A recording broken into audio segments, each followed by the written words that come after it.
Hello मेरे साथ के चटोरों, welcome back to my kitchen friends. आज हम 1 कप गेहूं के आटे से बनाएंगे बहुत ही स्वादिष्ट चटपटा सा नाश्ता। बनाना इतना आसान है कि देखते ही आप बनाना पसंद करोगे। तो चलिए हम इस नाश्ते को साथ मिलकर बनाते हैं। तो मैंने यहाँ 1 कप गेहूं का आटा लिया है। आटे को हमने छान लिया है। आप चाहो तो आटे की जगह मैदा भी ले सकते हो या फिर मैदे और आटा दोनों बराबर मात्रा में लेकर इस नाश्ते को बना सकते हैं। साथ में डाल दीजिए 1 छोटी चम्मच अजवाइन। तो अजवाइन को हाथों से क्रश करके डालेंगे, जिससे कि इसमें अजवाइन का फ्लेवर नाश्ते में बहुत ही बढ़िया आएगा। साथ में डाल दीजिए आधी छोटी चम्मच कसूरी मेथी। इसके जगह पर आप कड़ी पत्ता भी बारीक काट कर डाल सकते हैं। साथ में मैंने इसमें डाला है आधी छोटी चम्मच मंगरेला, जिसे हम कलौंजी भी कहते हैं। साथ में डाल दीजिए टेस्ट के अकॉर्डिंग नमक और 1 छोटी चम्मच हम इसमें ऑयल डालेंगे और सभी सूखे इंग्रेडिएंट को हम पहले अच्छे से इसे मिक्स करेंगे। आटे में हम सभी सूखे इंग्रेडिएंट को मिक्स करेंगे और आप जब देख पाएंगे कि इस तरह से मुट्ठी बांधने पर लड्डू की तरह यह बंध रहा है, तो आप समझ जाएं कि मोयन हमारा एकदम परफेक्ट है। अब हम थोड़ा थोड़ा पानी डालकर इसका पूरी जैसा हम डो लगाकर तैयार कर लेंगे, जैसे हम पूरी पराठों के लिए डो लगाते हैं बिल्कुल उसी तरीके से। तो फ्रेंड्स, डो तैयार है। अभी हम ढककर इसे साइड में रखते हैं। तब तक चलिए चटपटी से स्टफिंग तैयार करते हैं। अब एक कटोरी लेंगे। कटोरी में हम डालेंगे एक बारीक कटा हुआ प्याज। साथ में डाल दीजिए बारीक कटा हुआ टमाटर। अब हम इसमें डालेंगे 2 हरी मिर्च को बारीक काट कर। फ्रेंड्स, तीखा आप अपने अकॉर्डिंग कम या ज़्यादा कर सकते हैं। बच्चों के लिए बना रहे हैं तो स्किप कर दें।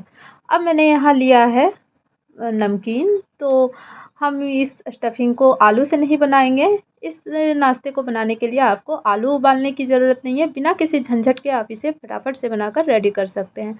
तो खलबट्टे में हम इसे क्रश कर लेंगे। आप चाहो तो जार में भी इसे पल्स मोड पर डालकर इस तरह से दरदरा पीस सकते हैं।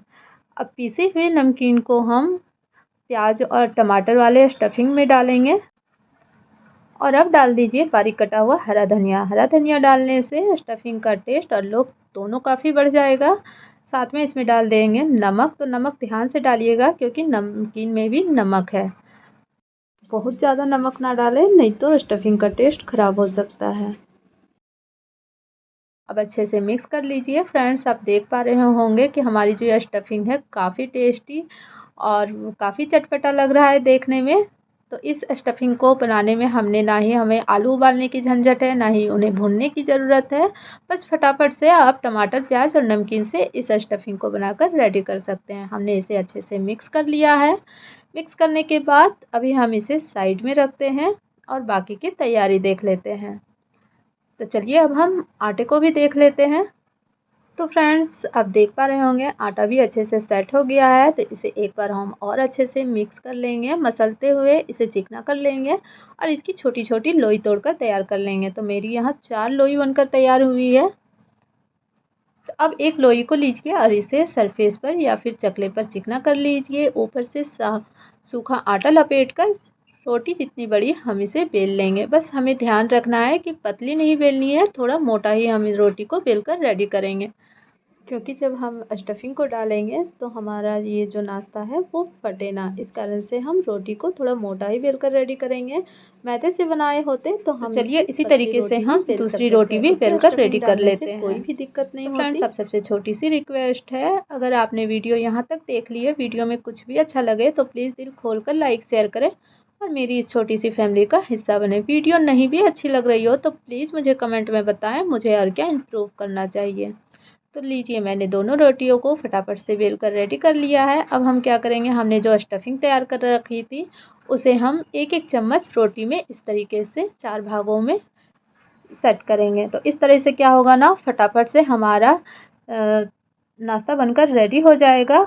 और अब इसके किनारों में हम पानी लगाएंगे, जिससे कि जो हम ऊपर से जो रोटी को कवर करेंगे तो अच्छे से चिपक जाए और स्टफिंग हमारी बाहर ना निकले।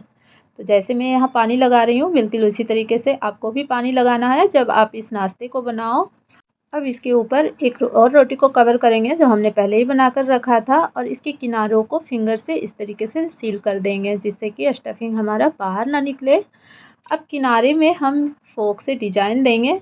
आप चाहो तो इस तरीके से भी नाश्ते को बना सकते हैं, लेकिन चलिए हम फोक से डिजाइन देते हैं ताकि नाश्ता हमारा देखने में और भी ज़्यादा बढ़िया लगे। और फ्रेंड्स, अगर आप समोसा कचौरी पकौड़ी खाने के शौकीन हैं तो एक बार आप इस नाश्ते को ज़रूर ट्राई करिएगा। इस नाश्ते के आगे समोसा कचौरी पकौड़ी भी आपको फीकी लगेगी। इस तरह से डिज़ाइन देने के बाद अब एक चाकू लीजिए और इस तरीके से हम इसे बीच में कट लगा लेंगे। आप चाहो तो पिज़्ज़ा कटर से भी इस नाश्ते को कट कर सकते हो। इस तरह कट करने से हमें एक बार में 4 नाश्ता बनकर रेडी हो जाएगा। जैसे कि आप देख रहे हैं, अब इसके किनारों को भी हम फिंगर से अच्छे से दबा लेंगे और फोक से इस तरह से डिज़ाइन दे देंगे। तो इसी तरीके से हम सभी नाश्ते को बनाकर रेडी कर लेंगे। तो फ्रेंड्स, अगर आप नाश्ते में हल्का-फुल्का चटपटा टेस्टी सा कुछ खाने के शौकीन हैं तो ज़रूर ट्राई करिएगा। इससे खाने से आपका पेट भी भर जाएगा और बहुत ही कम समय, बहुत ही कम मेहनत में ये रेडी भी हो जाएगा। तो फ्रेंड्स, हमने सभी नाश्ते को इसी तरीके से बनाकर रेडी कर लिया है। तो चलिए अब हम चलते हैं गैस की तरफ। तो गैस पर हम कढ़ाई चढ़ाएँगे, 2 चम्मच के करीब ऑयल डालेंगे। ऑयल को हल्का गर्म होने देंगे और अब हम नाश्ते को डालकर दोनों तरफ से सुनहरा होने तक इसे हम डीप फ्राई कर लेंगे। तो मेरी छोटी सी कढ़ाई है, इसलिए मैंने एक नाश्ता को ही डाला है। अगर आपकी कढ़ाई बड़ी हो तो आप एक बार में जितना नाश्ता आ जाए उतने नाश्ते को डालकर आप इन्हें डीप फ्राई कर सकते हैं। बस ध्यान रखें, फ्लेम को आप लो टू मीडियम रखिएगा। हल्के-हल्के आँच में ही आप इसे सेकिएगा तो नाश्ता बहुत ही ज़्यादा क्रिस्पी बनकर रेडी होगा। तो फ्रेंड्स, लीजिए नाश्ता हमारा दोनों तरफ से अच्छे से सिक कर तैयार हो गया है। तो अब हम इसे बाहर निकाल लेंगे और बाकी के जो नाश्ता है इसी तरीके से हम बनाकर रेडी कर लेंगे। तो फ्रेंड्स, लीजिए तैयार है सिर्फ 1 कप गेहूं के आटे से बना ढेरों नाश्ता। आप इस नाश्ते को बच्चों के टिफ़िन के लिए बना सकते हैं या फिर छोटी-मोटी भूख लगने पर आप इस नाश्ते को बनाकर रेडी कर सकते हैं या मेहमानों के आने से आसानी से बनाकर आप इस नाश्ते को रेडी कर सकते हैं। इतना टेस्टी होता है कि इसके सामने समोसा, कचौरी, पकौड़ी भी फीकी लगेगी। आप इस नाश्ते को किसी भी डिप के साथ एंजॉय कर सकते हैं। मैं यहाँ केचप के साथ सर्व कर रही हूँ। बहुत ही ज़्यादा टेस्टी दिख रहा है हमारा नाश्ता। एक नाश्ते को मैं यहाँ आपको तोड़कर दिखा रही हूँ। अंदर तक ये बहुत ही अच्छे से सिके हैं और इसकी स्टफिंग बहुत ही ज़्यादा टेस्टी बनी है। आप देख पा रहे होंगे। एक बार ट्राई ज़रूर करिएगा। तो आप भी इस नाश्ते को बनाइए, खाइए, फिर मुझे बताइए कैसी लगी आपको ये नाश्ते की रेसिपी। मिलती हूँ फिर नेक्स्ट वीडियो में नई रेसिपी के साथ। धन्यवाद फ्रेंड्स अपना समय देने के लिए।